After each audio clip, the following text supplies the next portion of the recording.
E a gente volta aqui a repercutir a ata do Comitê de Política Monetária, que reforçou, gente, mais cedo o corte na Selic em março, mas sem indicar de que tamanho, qual a magnitude desse corte. E é sobre isso que eu converso agora com a Nathalie Victal, que é economista-chefe da Sul-América Investimentos, já está aqui comigo. Nathalie, bom dia para você. Bom dia, Débora. É um prazer conversar com você. Bem-vinda aqui sempre à nossa programação, minha querida. Vamos lá, né? Quando o Copom reforça a palavra serenidade, ele está mais preocupado nesse momento com calibrar as expectativas do mercado ou em ganhar um certo grau de liberdade para poder reagir a choques ou a futuros dados, né? Que ele também colocou como uma condicionante no documento divulgado mais cedo. Perfeito. A palavra serenidade, ela costuma ser usada para transmitir para os agentes de mercado, para os economistas, para a sociedade em geral, que o Banco Central está comprometido com a meta de inflação, vai começar um ciclo de flexibilização da política monetária, mas que vai fazê-lo de forma serena, né? Porque sempre tem a possibilidade de já começar com ritmos mais elevados, né? A gente já viu ciclos que chegaram a ter ali cortes de 1 ponto percentual. Quando você usa essa palavra serenidade, o Banco Central está sinalizando que esses cenários de cortes mais acelerados, apesar de serem possíveis, né, obviamente eles não estão descartados, mas eles têm uma probabilidade muito pequena, né? Então, quando ele usa essa palavra serenidade, ele diz que, olha, eu vou começar o ciclo de flexibilização da política monetária, mas eu vou fazê-lo de forma serena. E aí eu também destacaria o ponto que você colocou. Ele destacou muito nessa ata a dependência dos dados. Bom, além disso, né, a gente teve uma ata sugerindo que o Banco Central enxerga mais risco em cortar rápido demais, Nathalie, pelo menos nos trechos que eu fui lendo, eu li muito rapidamente na nossa programação. Eu quero entender se você entende que ele enxerga risco em cortar rápido demais, ou se, pelo que ele determinou ali na ata, pelo que ele expressou lá, ele vê um risco de atrasar excessivamente esse início da flexibilização. Dá para a gente medir isso? Porque em outros momentos isso foi muito questionado pelo mercado. Aliás, agora, né, a gente tem muito questionamento sobre essa demora para poder começar a cortar a taxa básica de juros.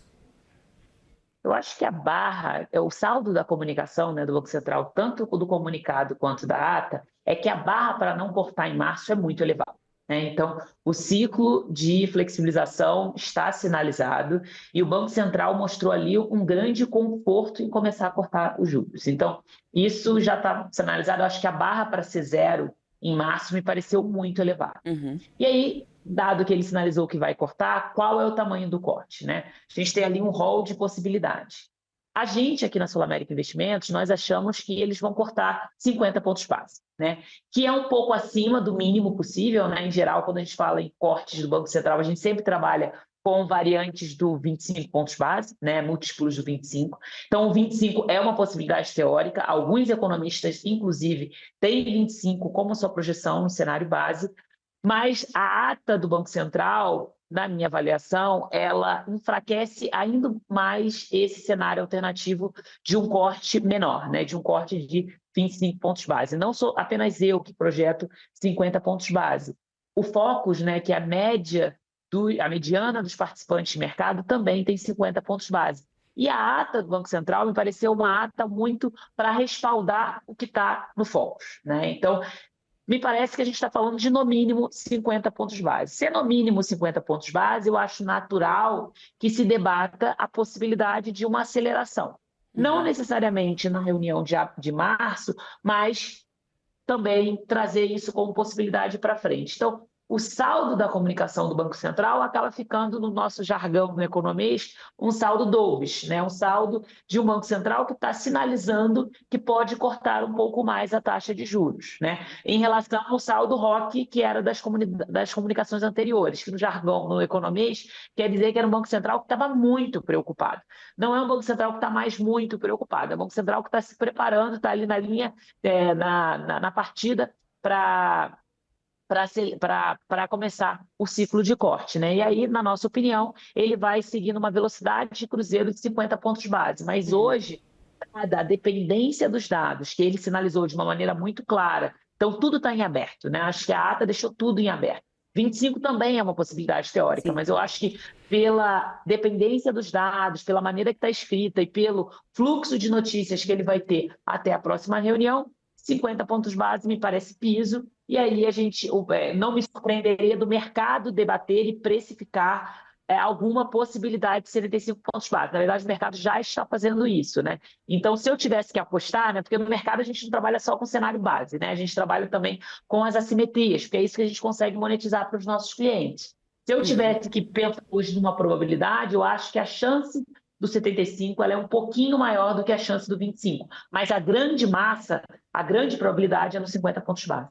Pois é, e essa ausência, né, de uma especificidade na magnitude não pode causar talvez uma volatilidade inicial desnecessária nos ativos, né? Porque assim, é claro que a gente sabe que deixar em aberto acaba sendo mais seguro para a autarquia para não tomar uma decisão precipitada talvez, mas a ausência da especificidade na magnitude deve ainda continuar alimentando essa volatilidade justamente com os mercados e com os investidores tentando se adequar, né, às apostas.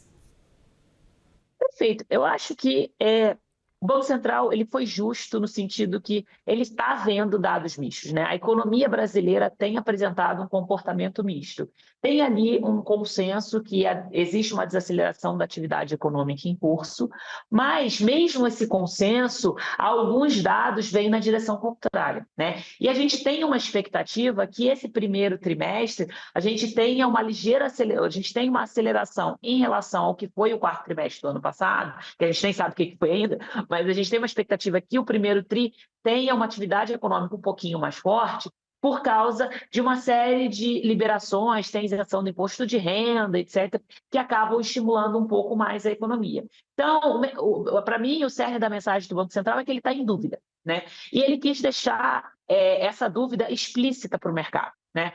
Dito isso, ele também trouxe elementos para também não respaldar um otimismo exacerbado com o tamanho do ciclo, né? Porque eu acho que hoje o debate se torna o tamanho do ciclo, né? Dado que o Banco Central já sinalizou que vai começar, qual é o tamanho do ciclo, né? Porque dependendo do tamanho que ele vai entregar de corte, né, o corte total, ritmos diferentes podem fazer sentido, né? Aqui na Sul-América, a gente vê 200 pontos base, então é um ciclo curto em relação à mediana do mercado. Por quê? A gente acha que ali em setembro, na reunião de setembro, a eleição ela vai complicar um pouco a precificação dos ativos brasileiros e a gente tem um pouco de dificuldade de ver o Banco Central continuando a cortar juros mediante essa maior volatilidade. É uma possibilidade, mas a gente acha que hoje o ciclo de 200 nos parece mais certo.